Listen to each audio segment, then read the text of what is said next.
All right, hi, this is Scott from What If RCV. I'm here with Jon Munitz. He's participating in our virtual presidential election, and we're going to talk through his preferences, his approach to this, and maybe figure out a little bit of this as we go along. Hi, Jon. Thanks very much for joining. Thanks, Scott. It's great to be here. Great. So tell real quick, I mean, what should the people watching this video, what should they know about you? So right now, I am also someone who's putting out content. I very often am focused on the topics of basic income, democracy, like we're going to be covering here today, as well as sustainability and some other topics that I'm also very passionate about. I'm a project manager by profession. I used to run an organization called the People's Basics, where we would interview a bunch of congressional candidates as well as some presidential candidates. And I'm really just now focused on continuing to put out some educational material as well as relevant news on these issues that I care most about. So I appreciate this opportunity to come on and talk about democracy reform, specifically voting reform, that I'm so passionate about. Yeah, great. Thanks, Jon. I got to say, you've definitely got a very diligent and impressive approach to your feed. So I thank you for that content. And again, I'll thank you a few more times for joining us here today. All right, so let's get into it. I'm going to ask Jon to share his screen if he would, and let's talk through. I'll navigate. I'll kind of describe a little bit how we get there, but we'll start like at our main website, www.whatifrcv.com. This is where. Let me know if you have trouble sharing the screen. But this is where we'll start off. It's we're like I've said, we're pretty like it's a low budget website, if you will, on a Google form, but it'll let you kind of click around to some different spots. All right, so here we go. This is this is what you'll land when you type in whatifrcv.com. It'll take you to this form. And if you see that part there, virtual presidential elections by state, that's how we're breaking it out. So you can go there. And that should take us to a list of all the states. Most of these are at the same point now. Connecticut's a little ahead. That's where I live. And so that was kind of like the guinea pig. And so that primary election is closed. But right now, if you go to New York, which I think is where Jon's going to be voting, Yep. then so this is our like preliminary open presidential primary. You can go ahead and click that link. Yeah, so it'll be ending on a week from today. That's right. Yeah. So a little bit of time left. And the idea is in this preliminary round, we're going to imagine what like an open primary might be like if the most notable candidates were excluded. No Harris, no Trump, no Chase Oliver, no Kennedy, which now at the time real life has kind of caught up to us a little bit here. Yeah. Or so it seems, to some extent. But anyway, so here we are. There's going to be a few different ways to participate because first and foremost, what if RCV is doing is giving people a chance to try out different voting methods, see how they feel. Okay, so there's actually three methods here, two in one at this first link, and then approval voting in that third link. With any luck, we'll get to all three. But let's click that first link here: ranked choice voting and one vote, one candidate. All right, and this will probably show us. Okay.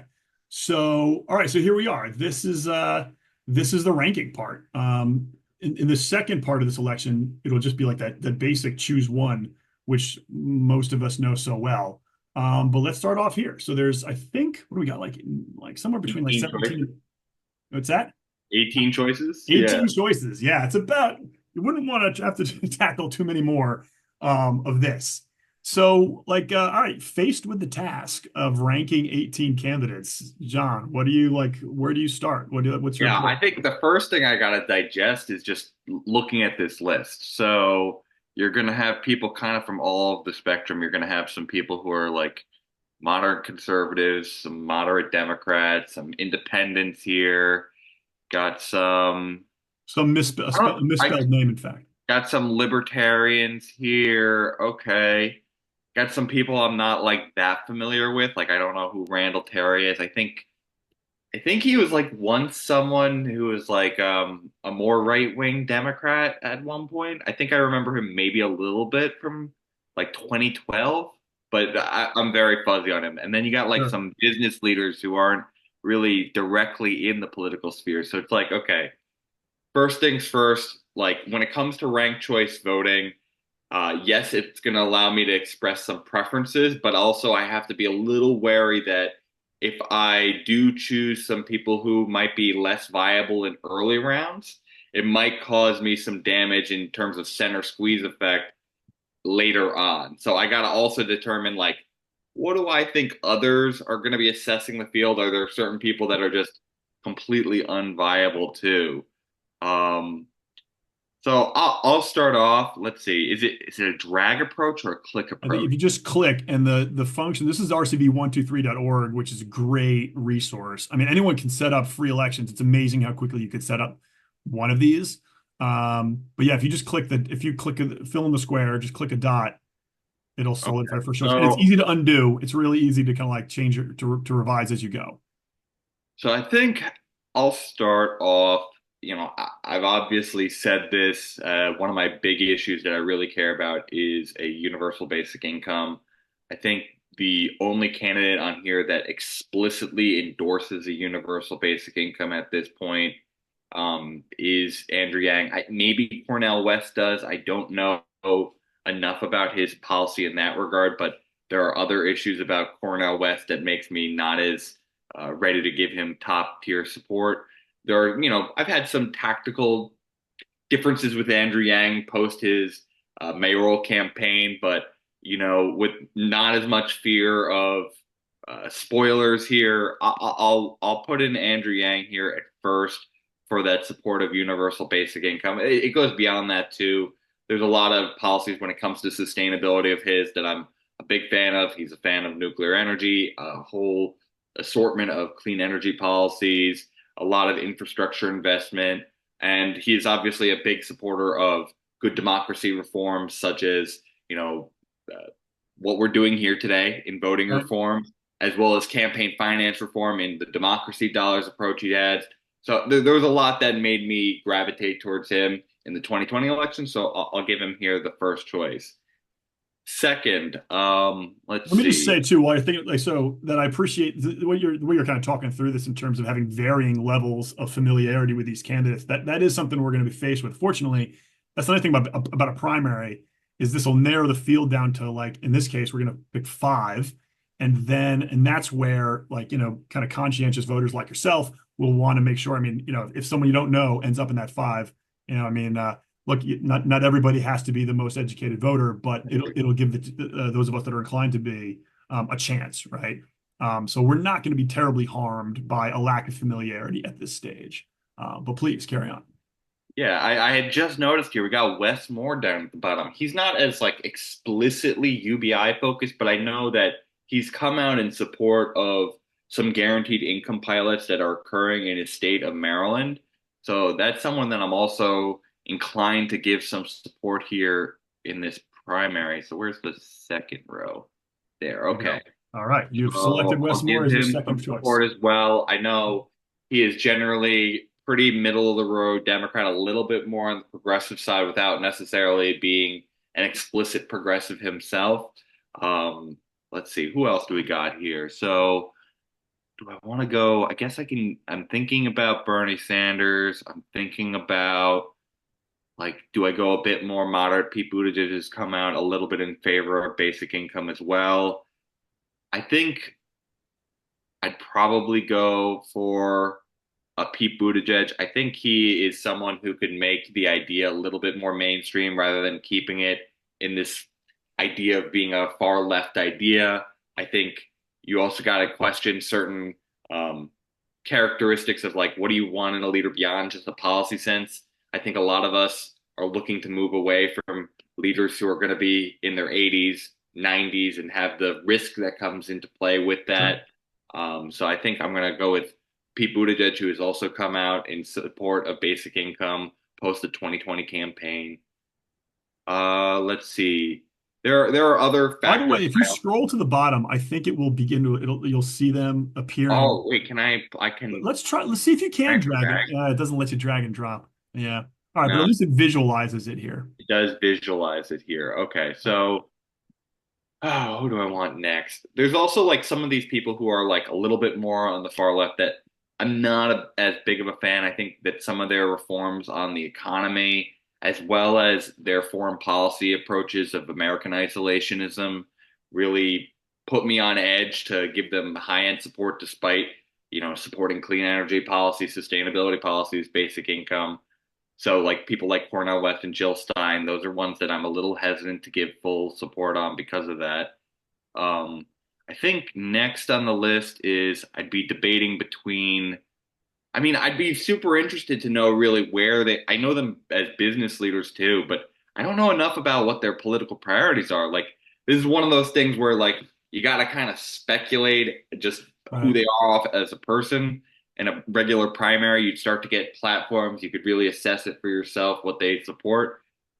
But I'm gonna have to leave them off for now because they're too much of a question mark and leave myself between like Elizabeth Warren, Dean Phillips, probably as my next two choices, and then we're probably getting into the like Amy Klobuchar range. Um, it would be great if they had these like fully boxed out because now I'm just kind Right. of clicking into space. Oh, okay. Thank you. There you It does go. tell me that. So now it's like, okay, I have two dots here. There's the red for that. So Yeah. okay, it's not as problematic as I was thinking because it does That's right. correct you there. Okay, so I'll put I'll put Warren over Phillips there. I think she has a bit more experience, but there are some regulatory policies of Warren's that I'm not as big on. But It sounded like you had Pete Buttigieg and Bernie Sanders in a close race earlier. yeah, you know what? You haven't That's gone a back to good him call though. out. I did have that, and I think I will revert back. Now it's gotta like correct myself there. Okay. Officially, what if RCV is not political? But I'm just interested in your No, process. yeah, you Yeah. called that out correctly. I did want to make that revision. It's just one of the things that's hard when you're dealing with an election that can even cause other voters confusion is when you have a large list of candidates and you have to do it in this ranking approach, Right. you can kind of either wrongly fill it out because you have to have one in each slot, which can get your ballot invalidated, Right. or you can, cause yourself some confusion in which you were going to place it along the way as you have to jumble so many names. It's one of the reasons why, as we go into some other voting approaches, I'm a bigger fan of doing star voting, which we don't have here, or approval voting, which we will have in this system, Right. because they Star allow you to voting will be in the next evaluate race, the by the way. candidate on their own rather than against other Right. people. Right. So I think that's a big help when trying to fill out a ballot. You're less likely to have invalidated ballots because of that. Right. So let's keep going though. So I put Warren, I put Phillips. I think I was gonna go with Klobuchar next, but I just want to double check here. Yeah, I think so. I think I'm gonna go with Klobuchar next. She may not be That's Andrew Yang's oh, lane. that's Yang. Okay, yeah. Would be nice if they had more, Yeah. yeah, There's a delineation. lot that RCV 123 is doing for us, though. Yeah, But if it's you scroll down to the fair bottom, enough. you'll see who's left. I mean, I'm not sure if Yeah. that's a useful reference at this point for you. It's a good way to at least see the list. Okay, so let's see. I got her. So we got most of like the Democrats and I mean not all the independents. We got some of the business leaders. I know we're now going to start going into like am I going to be picking more to my left side, going with like a Jill Stein or Cornel West, or am I starting to go more into some moderate conservative types here? Or do I go with the business leaders? And I feel like I'm going to go with a Tim Cook because I know generally his politics is a little bit more liberal. Um, and I do have some concerns about how some of these more left-wing leaders would lead us on an international level. Let's see. Nope, that's Spike Cohen. There we go. Tim Cook. Um, Now I know Ray Dalio, I think tends to be a little bit more not like conservative socially, but conservative fiscal policy compared to like a Tim Cook. So Absolutely. I'm a little bit hesitant to take him into the next spot, but we're starting to run into that range where it's uncomfortable. Now, one thing, and I'm curious if this system allows it, is you could technically, and I won't do it here, but I'm just curious, if you said, okay, they're all the same to me at this point, Right. you could hypothetically leave some of the choices off, right? In this system, you You could. could you do that? Okay, so for people out there that get truly torn and just can't, they're all the same to you, Yeah. you can do that as well. But I think I would probably lean towards Not exactly super moderate though. They're like there's like a spectrum of moderate when it comes to conservative. Like you're gonna have some people who are more far to the right, like a Donald Trump, and there are even people beyond him. But some of these people who simply, will respect our democracy, who uphold a certain, you know, sustainable approach to foreign policy where we actually Right. respect our allies and honor our word and are not retreating from the global stage, don't necessarily make them like fully moderate on all the social issues. Like I would say next, I probably would go with a Mitt Romney though, because he tends to be a little bit more fiscally moderate. Like he'll support things like a child tax credit. There are certain policies he'll support in that regard. He was one of the few people willing to call out Trump and try and hold him to account for crimes that was brought up in Congress. So I'll go with him as our ninth choice. Let's see if I can find that That's worth square a shot. here. There you go. Yeah. Okay. So, but by the way, at this point, especially, there's a lot of candidates here. And because you had mentioned the possibility of what would happen if you submitted the ballot as it is.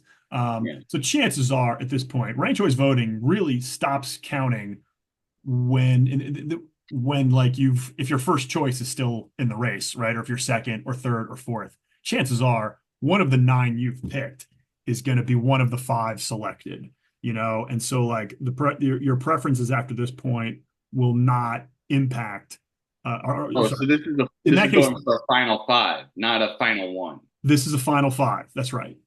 Yeah. That does make a bit of a difference Yeah, because, so like, chances are the rest of your preferences will not impact this election. Doesn't mean we can't do it, but if we want to go to the other, like there's like with two other systems, if you want to submit this one now, like you're welcome to, especially since I'm sure a lot of our participants like don't share your thoroughness and enthusiasm. yeah, I mean They that's got to know they're part of off the it hook. too. So yeah, I'm happy to do that. I would probably just to give a brief summation rather than going individual candidates. I probably would have then started to go with some of the people that are like Ray Dalio again, go into more of the left wing side, and then probably go some of those moderate conservatives, and then the libertarian like Spike Cohen at the end. But Right. I'll just go now. I'll do the vote so we can get into some of the other Yeah, systems. cool. Okay. Okay, so now basically what I've done is because we're here in the RCV 123 platform, it's not really built for this, but it'll allow us, it'll allow me to have, what did we say, like 19 candidates and really just one round of voting. So this will function as a like one vote, one candidate. So now you just get one vote. How do you approach this one? So this is a lot different because obviously once you get into a one vote system, a choose one system, a first past the post, whatever you want to call it, Yeah, you start having to think about the viability because right. you don't want to But to be necessarily clear, have this your is still vote be final with, five, right? So we oh, already it's picked still final five. thing. We in this primary, these are all just different methods of selecting five. But your point, I think, is still relevant. You've right in terms of like viability to do, but in this case, it's like to be among the five rather than to be the one winner. Yeah, it changes it a bit, but it still does have some spoiler effects where if you had, hypothetically that person who's on the edge could be a sixth candidate, your vote can be much more impactful pushing them into the five versus someone who's likely to be towards the bottom of the list, very unviable. It's likely still going to be a spoiler vote for those people you might want to get onto the list. Right. So if I'm to cast one vote here, you're wanting something that has a bit of a degree of viability here. I think based off of who we have here, I'm imagining it wouldn't be that that dangerous or spoiler effect to choose what I had as my first choice in the other one in Andrew Yang. Because I think he's probably of a similar level of noteworthiness as a lot of these other candidates. So I think that's fine for me. I guess now can I cast vote and save Yep. ballot? There you go. And now the results aren't available. I'll be sharing the results afterwards, but I don't want, I'm keeping it open for like a period of time, and I don't want people to be, to think about trying to like, skew the results. So now we'll go back to the other form, and we got one more method to do. Approval All right, vote. approval voting. So as you pointed out, so approval voting and star voting, they kind of there's a lot of the same organization is kind of backing them. So go ahead and click vote. Yeah, you got like Equal Vote that's a big supporter of both of them. Right. So when I spoke with, I've been in touch. I'll tell you, I knew nothing about equal vote or approval voting or star voting when the project of What If RCV began. But since then, I've heard a lot about it. They've got a lot to say about RCV. Um, Yeah. but but generally, well, so I mean, these are two preferential voting systems that I think still like a lot of love between them.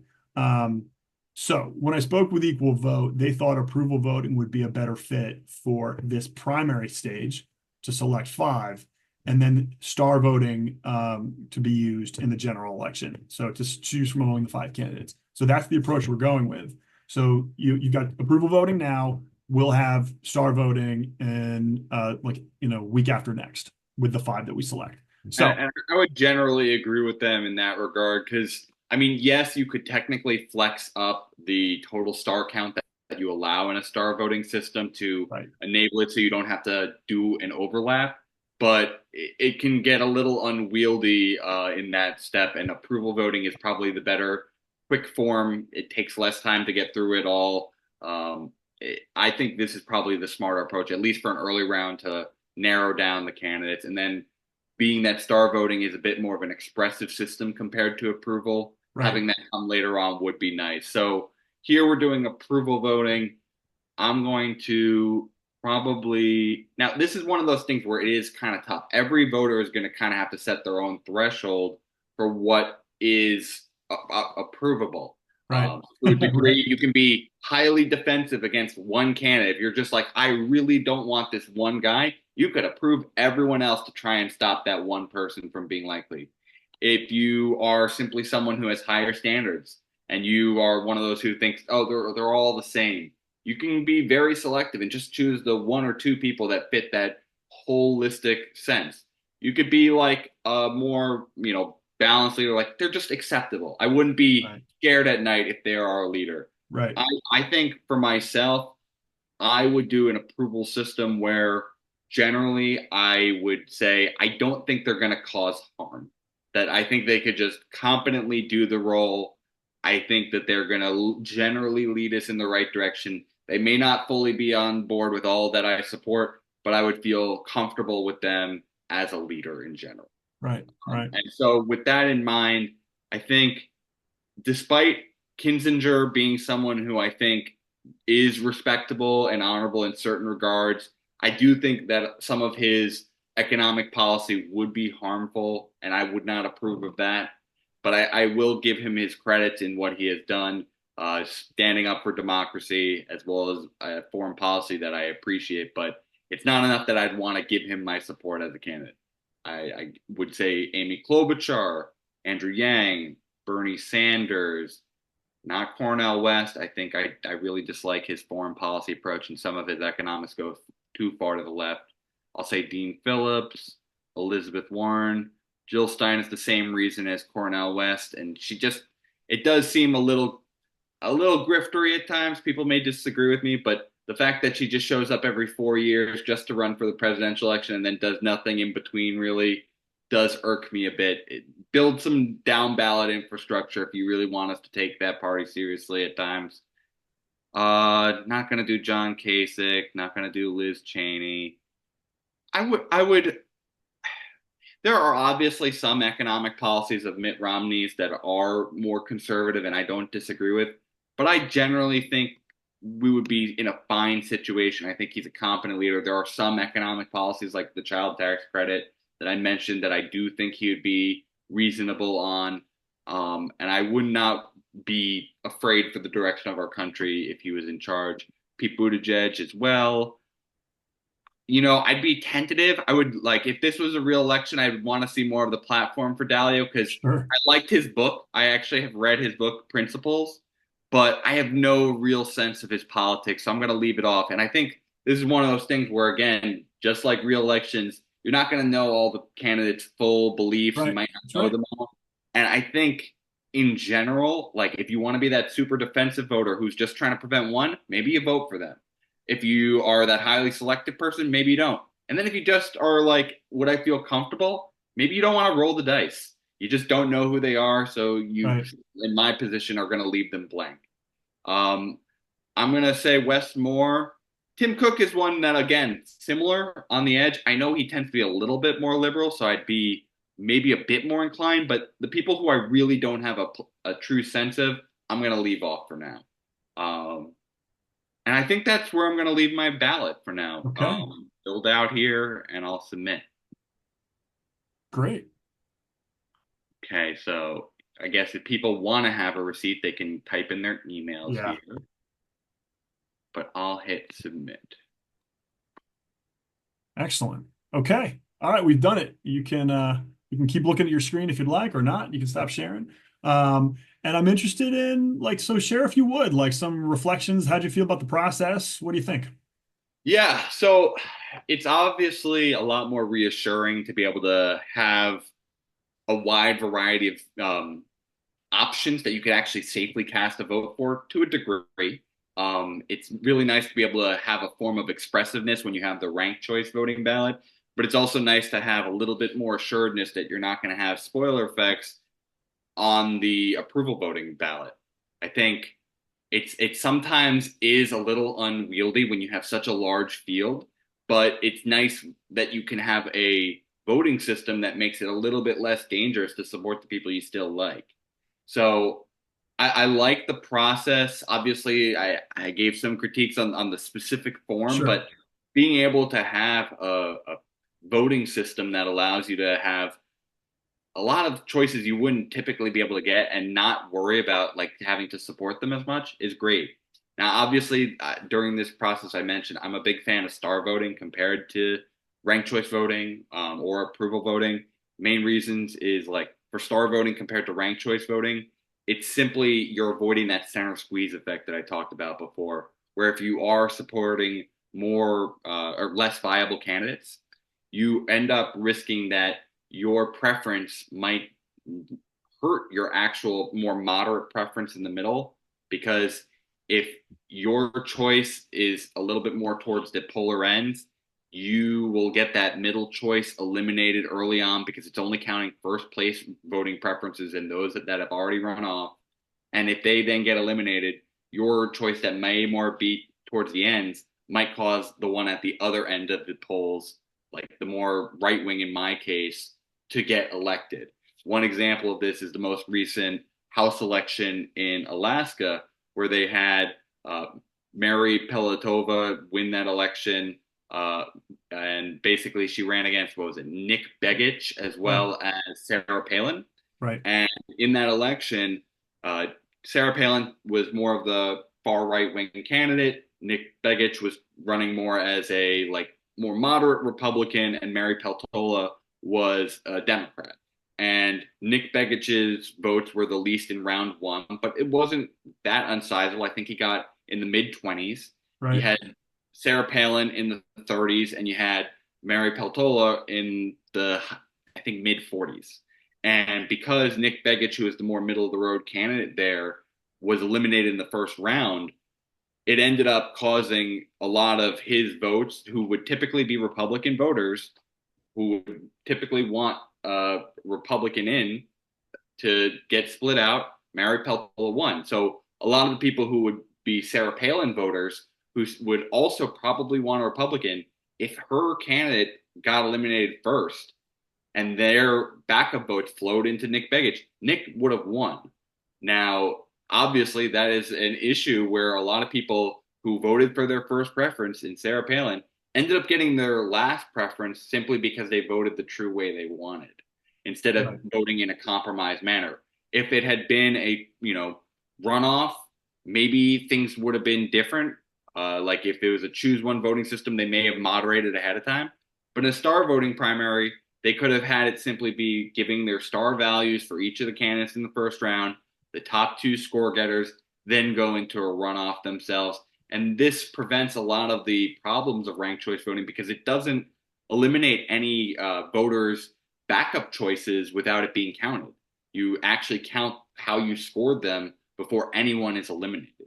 And compared to approval voting, star voting is a great system because it simply allows that expressiveness.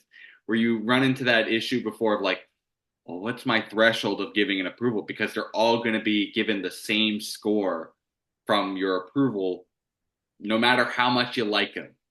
So you have to kind of set an arbitrary threshold versus star voting that allows expressiveness to say, I really like this person versus I Right. just like them versus they're just no way. Right. So I think it's very important to have that expressiveness in a system as well. So Yeah, I sure. enjoyed going through this exercise, and I do think it's helpful that when you do have these fields, that you do have a process that first narrows them down so that then everyone can spend the time on a narrowed field to do more research and give a fully expressive opinion. Right. Yeah, there have been some who've said that with a process like, with a preferential voting system like RCV or star voting that we wouldn't need, that we could just do it all in one shot. Um, I mean, I think we lose something if we don't have the opportunity to have like a narrow field and allow voters to inform themselves. Um, so, you mentioned Alaska, which is a very interesting case. How do you think things might have gone? I think because you might have spoken to this quickly. Like, let's say if Alaska had a process where there were, let's say, closed primaries, and so the Republicans and Democrats each put forward one candidate, who do you think would have been in that race from each side? You know, it's really interesting because it comes to a speculation on what do I think people in the other party are going to do. Because there was really three main candidates, two of which were Republicans, one was going to be the Democrat. I think Mary Peltola still ends up being the Right. candidate on the Democratic side, obviously. And then it really comes to are they going to go with the person who is more part of the MAGA base versus someone who's more moderate Republican? I think you're going to get some people who would probably have switched from Sarah Palin to Nick because they would have been more concerned about getting to the general election and having a more viable candidate. But I can't speak to that for certainty because I think there has been a lot of moderates purged from the party under the Trump era.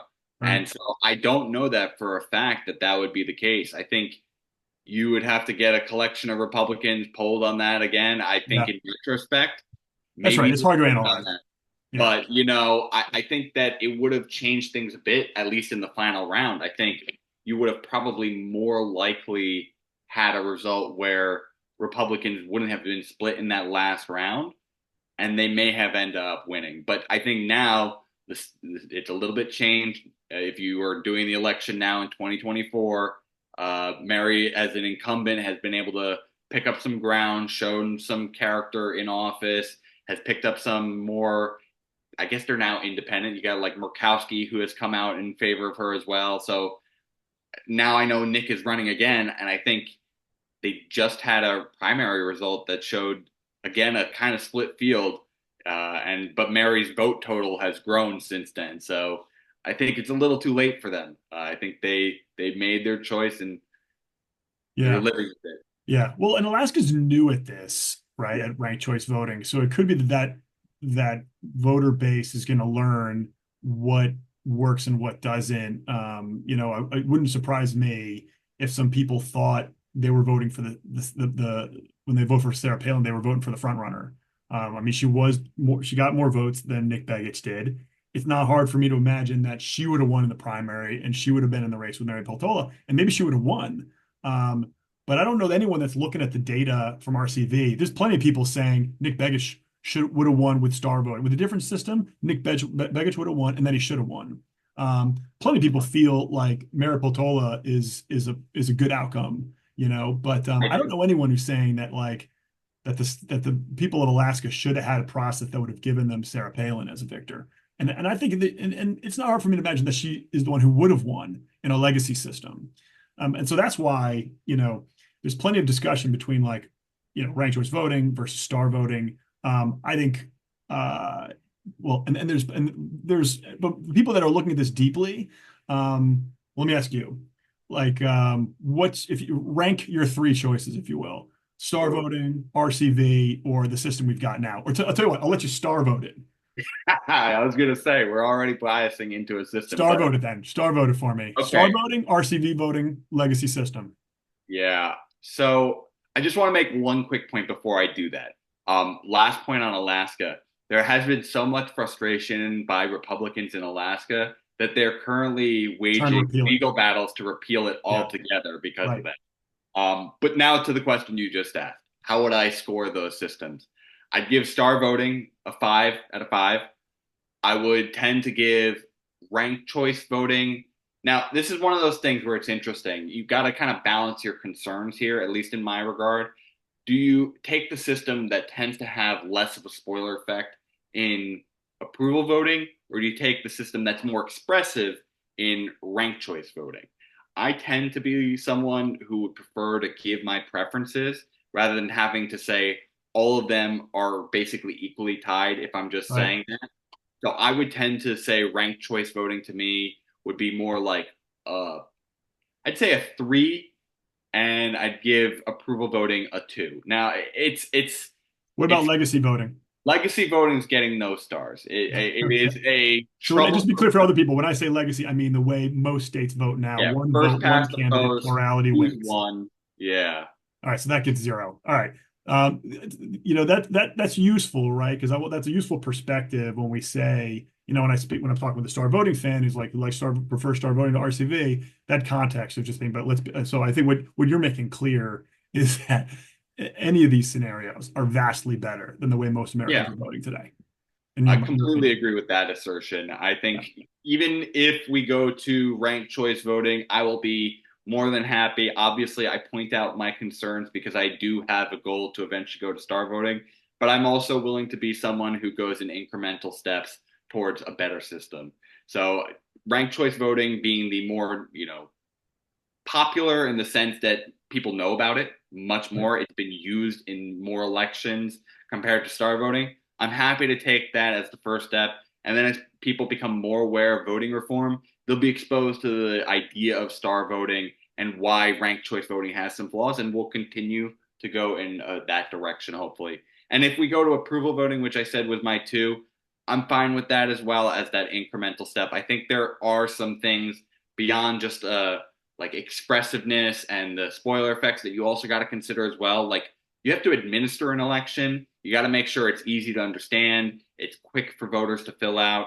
Approval voting has a lot of those kind of secondary administrative benefits compared Right. to ranked choice voting. Like one of the problems with ranked choice voting is it's incredibly cumbersome to give a kind of fair tracking of progress as you're going along and counting it Right. because simply if you cross a threshold it completely changes all the downflowing of the backup preferences Right. compared to scoring which is simple tabulation and approvals which is simple tabulation so you could show as each vote comes in an immediate result of who's likely winning from that Right. compared to in the system of ranked choice voting it can completely change the flow of things from having one person's vote come in Right.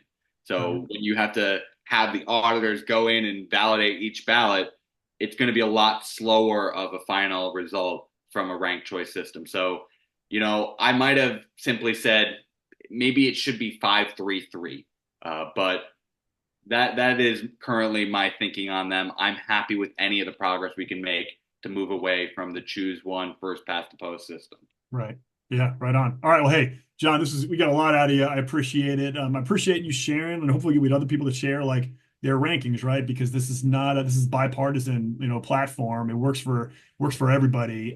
So we have some other perspectives too, and certainly your considered insights on the election methods themselves. So thanks, and we look forward to being in touch.